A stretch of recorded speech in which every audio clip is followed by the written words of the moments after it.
นี่กันเป็นเตียงกระปูแล้วเว้นรอมันรมังเงินก็ข่อยแล้ววันนี้ก็กุดลงกันเป็นยังไงว่าอย่างสังก็เป็นหน้าเห็นก็เป็นทะเทงเสียงเดียวขานั่นเองเดียวเลย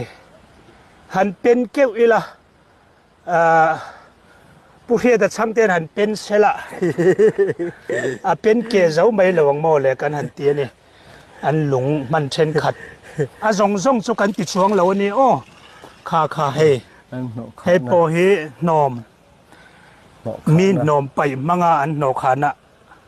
อันนี้เมลเตโรกับปูอ่างเรียวอันนี้อันนี้เราป้อนมินนอมันรอนไปป้นเทบกจุดเตียงสองปอนส่วนสวยงให้เตียงเฮียลุงมันฮี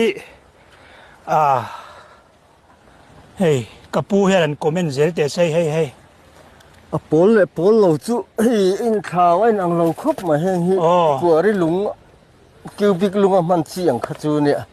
มาเสียให้จุคิวบิกลุงมันจูนี่ไงเราเข้ามาเลยคิวบิกลุงพอฮิเดือดทองเดียวเฮ้เตียงเฮียเนี่ย